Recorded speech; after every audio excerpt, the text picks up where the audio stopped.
Hello again, it's Garson, and today I'm going to show you the strongest build in the game, legitimately strongest build. Yes, of course, it's Owlbear, but more importantly, it's Giant Barbarian Owlbear. This is insane. With just about 12 to 13 feet of height, you can crush anything in the game in Honor Mode, Act 3 especially. So we just did 536 bludgeoning damage from just about 12, 13, 14 feet of height. You can just find that in the environment, and it was a 100,000 pound Chickenzilla we like to call the Gale-jira build. So without further ado, what I'm going to do is, of course, I'm going to reload. We're going to have a nice little casual talk about it. I'll show you how to make this and use it in your run, because it's not just some theory crafting build. It is legitimately strong. Okay, so we're gonna bust out some notes. This is legitimately the strongest build in Baldur's Gate 3. It's Chickenzilla. Little Godzilla joke here, Gale-jira. And a big thank you to those supporting the channel, or if you want to support the channel, we'll talk about it at the end. You're my sponsor ultimately, so that's why I'm going to show you how to crush Honor Mode. Here's some key details we need to go over. Just these three, Crushing Flight, Druid, Giant Barbarian from patch 8, and then I'll give you the actual details of how to run this build, how to play it, and give you some clips so you know I'm not just joshing you. I did play this on Honor Mode on stream.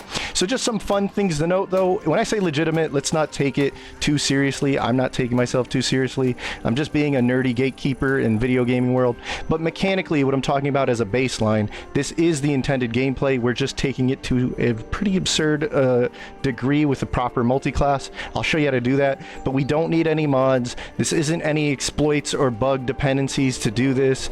This is borderline cheesy. I totally hear you that. I'd actually agree with you, but let's make a case that it's not, because it's not trying to do things like barrelmancy or make a 50-foot sky-high box to jump from 70 feet, whatever, right? So that's really the standard I'm coming from. And more importantly for me, maybe for you, it's not just a level 12 theory. This is something I literally played. It's actually really fun and builds up to this ultimate strength, but you'll play it more like a standard wild shape build if you've never done that. Could be a lot of fun. I had a lot of fun with it in Honor Mode on stream.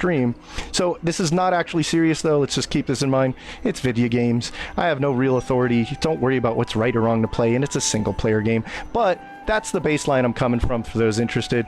This is Crushing Flight is the most important part. So let's get right into it with that. What I mean is you do need the Owlbear form.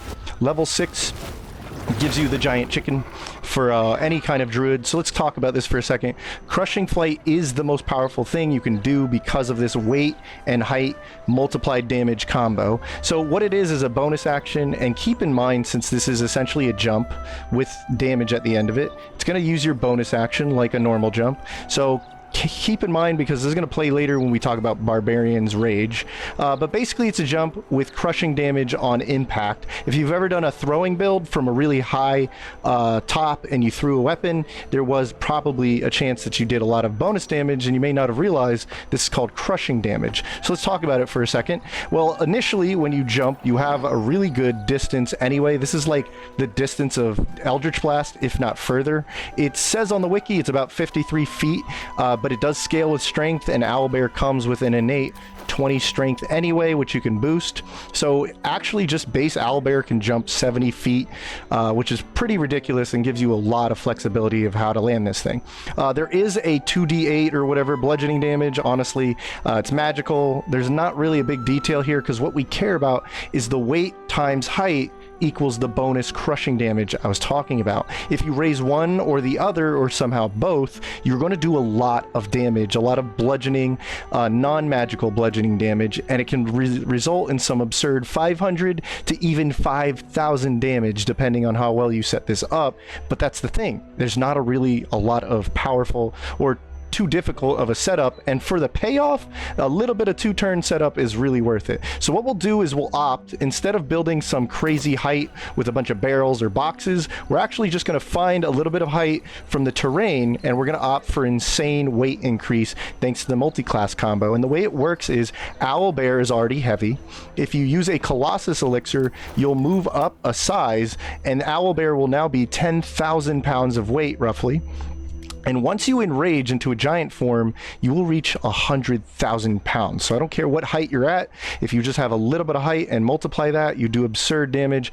I don't even know the actual calculation. I just know the numbers from literally crushing things in Act 3 with this build. So what about height? Let's talk about this for a second. From my testings, you do need about a legitimate 12 feet of height or more.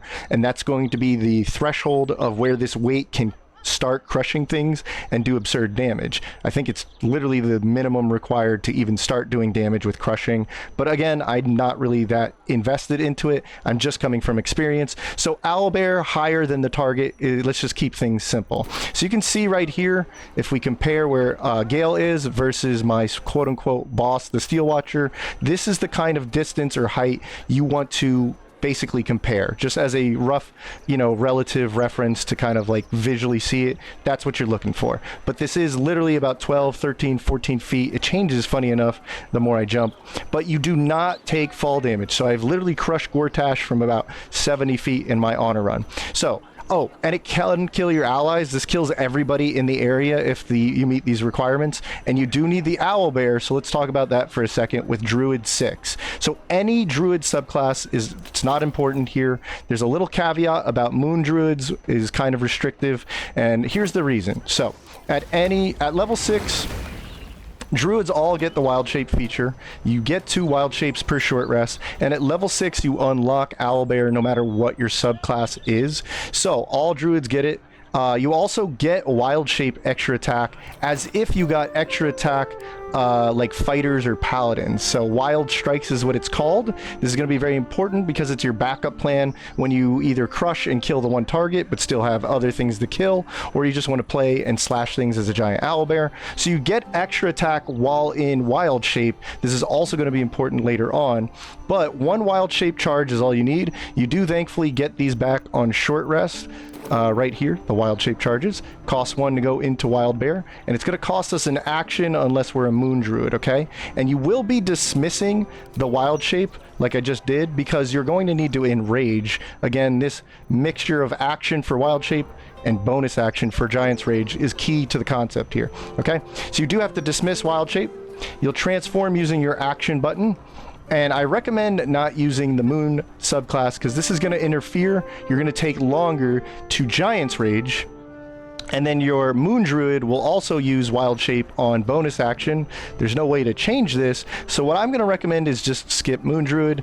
You're not losing out on the crushing flight damage at the end of the day. And it avoids this whole bonus action conundrum. So since Rage is a bonus action and Transform is typically a action, we'll have the right kind of synergy.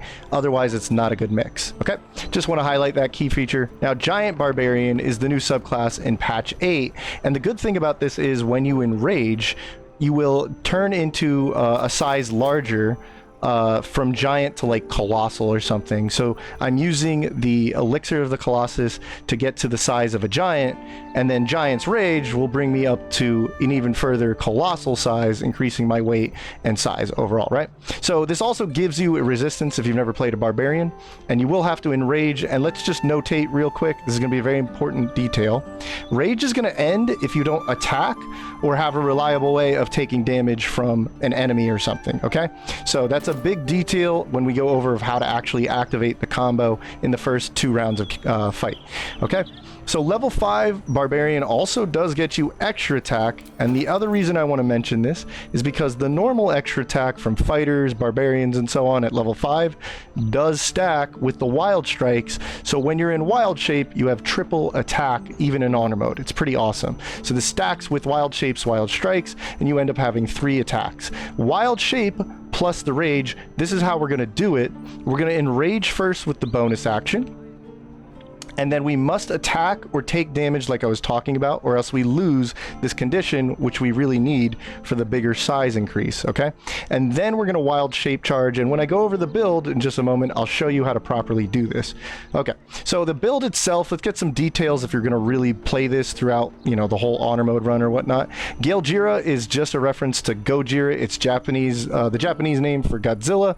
Plus Gale is absolutely hilarious when he enrages and he says, "Unleash me." It's It was a pick between me and chat, so we all fell in love with it and just had a fun time. But the stats I'm going to recommend, or actually what I'm going to do is go ahead and open up the stats from a little clip video right here. This is my actual finished run from the honor mode run. I'm going to transform into an owlbear for you, right? And you're going to see here that I can reach a legitimate 26 strength, and if I enrage as an owlbear, it's a separate enrage, it actually brings me up to 28 strength. So we're going to go over how I actually did that, but you can see right here, legitimately beat the game with this build, and this is what I ended up with all the bonuses. So let me break it down for you. You'll start out with something like this. It's a little flexible if you want to start with the strength. We're going to replace our dexterity, and we're going to bring our constitution up to 16 with Tavern Brawler. Now, Tavern Brawler is going to add in the strength bonus twice on our wild strikes, so when we do attack as a giant chicken, we actually get a bonus to strength twice. So this 3 here would be 6 whenever we go to use owlbear's wild strikes. Also, we're going to take resilient strength because it does go past the cap of 20 strength, and so when we go to owlbear, we'll reach 20 strength automatically and start building it from there. Okay, so these are the only feats. You absolutely do need these feats to build out your strength and do some good damage when you're not crushing it. But yeah, most equipment does not work. So literally the most important equipment is Act 3. You'll get Moonbasking. It's like the only thing that works in wild shape. It gives you +2 armor class. So that's a really nice benefit to your giant chicken. Otherwise, you really need to raise initiative since it's only going to affect the beginning of battle. It'll determine that you go first beyond anybody else. So I have a whopping +10 initiative. I'm more than likely to go first thanks to Sentinel Shields +3, Hellrider Bows +3, having the Dexterity Gloves completely replace my Dexterity, so that's why I said don't worry about that too much. This is a great pick because of the initiative more than anything, but all the other bonuses. And then finally, just find better armor class or whatnot. All of this stuff is going to go away after we turn into a giant chicken, so initiative really is the most important thing to raise. Tavern Brawler again now works in patch 8 with wild shape, so when we transform into a giant chicken, we're going to actually be able to now use Tavern Brawlers +8 from whatever strength bonuses we can raise. So this +8 here, as if we had a Cloud Elixir, Giant Elixir, we can actually get 16 accuracy and 16 damage added to our normal wild shape attacks, and thanks to extra attack and wild strikes, we attack 3 times with the claws per turn in honor mode. Pretty crazy. So it's a crazy stack of strength. I'm actually going to show you how to do this. Just keep in mind, because we didn't go Moon Druid, we're not using we don't get magical damage on these slashes. So again, you do have to use your action to turn into a giant chicken. The giant size from Enrage and the giant elixir is absolutely a must. From what I've seen, Elixir of the Colossus is the only way to increase your size beyond the giant Enrage size increase as well. So you get a double size increase with this combo when you enrage and use the Colossus Elixir. So you'll want to be finding these and stockpiling them. The only thing that stacks with Giants Enrage as far as I found. And then, how did I get this absurd strength? So remember, Owlbear starts at 20 just for transforming into it. The Resilient feat is 21 strength. It's an additional strength that goes beyond the cap. Hag is also an additional strength. You get this in Act 1 for defeating the Hag. Just choose the strength option. Vigor is going to be an elixir. You get permanent 2 strength for the rest of the game. Just 1 character. But you have to give Astarion in the Moonrise Towers over to a character, he'll bite her, and then you'll get a permanent +2 strength elixir. And then there's the Sharon Mirror in Act 3 that could bring us to 26 strength. And in fact, Owlbear has its own Enrage, which will give you 2 more strength, bringing us up to an amazing 28 strength when we enrage. Okay, this is a separate rage from the Giant's Rage, but you do get additional rage charges when you're Owlbear. Okay, so the other thing we need to do, it's not too much setup, trust me. You'd be surprised how many cliff sides or whatnot that have the exact height you need are just laying around in these honor mode boss fights. So take this for example. If I just look at the arena, especially in fights where I don't have to really do a lot of finagling to get up there, maybe pop an invisibility potion and I can jump up here. But yeah, find a decent high ground. Like I said, 12-foot minimum. That's really hard to calculate, so just try and use this as a reference. If you have a whole Owlbear above them, you're probably going to crush them, but play it by ear and maybe go a little higher than you think. Plan out how to get 2 solid turns, because we will need 2 turns. I'll explain this in a moment. A good way to do this is actually use Sanctuary. Have a buddy with high initiative that is Sanctuary, or can just throw an invisibility potion on you after you use the Enrage, okay? And what was I talking about 2 turns? Well, let me demonstrate this really quickly. Let me dismiss. Like I said, you would have to dismiss. You need to be able to use your Giant's Enrage first. So this is how it's going to play out. Reggie's going to start the fight here. There we go. Sure did. Okay. Hopefully the crowd doesn't come by, but turn 1, you're going to Enrage to get the size increase, plus the benefits, right?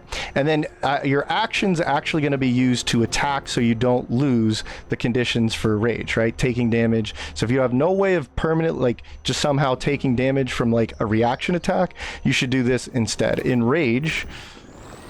Once you're enraged, then use your attack, like maybe a bow and arrow.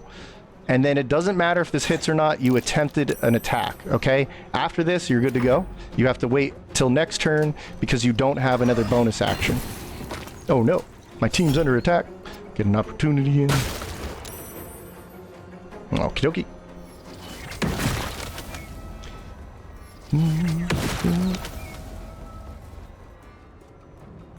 Alright, and we'll wait our turn, we'll skip, you were maimed. Oh no, Reggie. This would be the time to also clear the field from your target because they're about to get nuked, right? So now it's your second turn. So on turn 2, now we'll wild shape. And here we go, into the bear. Make sure wherever high ground you're on, try and, if you have a little bit of movement, make sure you're at the highest, okay? Highest point up here. There we go, okay. And now you're going to use your bonus action to crushing flight your target. So this would be the boss. Yo, boom. And he's dead. He's really dead. Holy my god, he didn't even try to explode. Holy crap. So what if I miss? This is something we found out with some technology. What did I miss? Again, you probably want your allies on the same initiative turn as you. That's one of the biggest details and advices I can give you. What if you missed, huh? So, okay. Let's see if I can get this pulled off. We'll use a shield. I'll have Shadowheart use a little trick I showed in the run. So if you didn't crush them, you can actually reload your nuke. You can use telekinesis. It has 100% accuracy on your allies. You can just take telekinesis and load them back up on top of the high ground. There you go. All right, and now your chicken's reloaded. So you can literally reload the nuke and go for it again, and I can vouch for this because in Saravok, I literally used this strategy and I was blown away that it even worked. And remember, even if you don't want to reload the nuke or you don't have that option, as a giant chicken, you will have 3 claw attacks. With Tavern Brawler, you're going to end up having 16 bonus damage and accuracy with that. So again, it's a legitimate build beyond the crushing flight cheese. So leveling in the early game, you're going to want to use the Wroth form and Tavern Brawler and Giant Elixirs. This was actually really good. You can check that out in the playlist where I've ran this. In the mid game, you can fight normally as an Owlbear. Again, Tavern Brawler is going to work with claws. You'll have extra attack in Wild Bear. You don't have to keep swapping out because you don't have the Enrage yet. But later on, and you can also jump around with Crushing Flight as just a jump to reposition and do a little extra bludgeoning damage. Don't worry about the height difference yet. Late game, it's time to crush. Once you have the 3 levels of the Giant Barbarian, once you've found those Elixirs of Colossus and stockpiled them for the end game, or the late game, Act 3, then it's time to crush, okay? And so what I'm going to do is actually show you some cool clips. I'm going to load this so we don't have the battle music going on. Bear with me. Here we go. Chickenzilla. So while that loads in, we have some nice music in the background. What I'm going to do is show you some cool clips. The first of which is really surprising because this just shows you the power of Crushing Flight. Now, I didn't plan on this. You could see in the terrain, I didn't think I had any position that I thought I could jump on Answer in this. So what I'm going to do is skip ahead. I have the little time code here. Let's see. This is, okay, 11 minutes. Let me skip it ahead for you. There we go. Okay, so he's going to do the big zapping attack right here, okay? We skip again, but keep in mind, you can see in the top left, I have Chickenzilla ready to go. I did not think of this. This was pretty surprising. I was just like, I'm just going to reposition so I get over there, throw in some attacks. I had no planning this was going to happen. So check this out. I have my Death Monk. He goes in. He's punching a lot. And I was like, well, screw it. I'll just jump over there. There we go. Okay, so now it's time for Gale-jira. And I'm going to jump over there just to reposition and get the triple strikes. Are you ready? Here we go.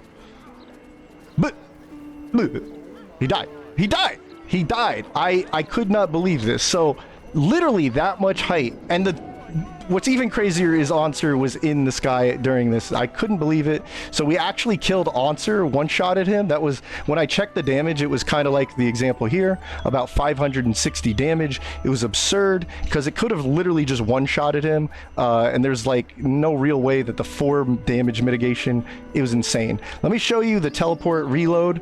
Or the telekinesis reload with the Saravok clip here, and I'll let you go.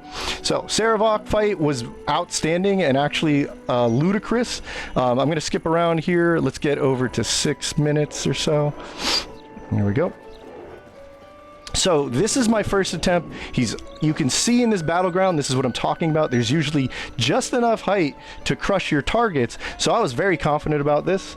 I'm going to go ahead, use Crushing Flight on Saravok all the way over there. I think that little staircase height made the biggest difference, so I couldn't crush him. Ready? I'm going to go jump over there. Ooh-yo! Boom! Now, I did knock him prone, but we didn't get the Crushing Flight damage. So what I'll do is I'll skip ahead. We got to 13 or so here minutes. Okay. So you can literally see what I do here. Now Saravok is repositioned. I was freaking out because I was like, what do I do? Oh wait, let's try that telekinesis trick. So there was no way I was going to jump over here. I'd waste a whole turn. So I used an ally to reload the chicken missile. And then with the little bit of height difference from the staircase, now I crushed him plus Shadowheart. But this is what I'm talking about. This is the power. Even if you can goof up the initial setup, you can actually reload your chicken missile, and that is what blew me away, especially in this fight. So that is just a few clips. I actually have a clips video showing the absolute power of this build, so I'll link it in the description. But how do you play and level this? Well, go watch one of the older videos, Act 3, but I crush it with a giant chicken. I'll link that in the description. There's also the playlist where we do new multi-classing.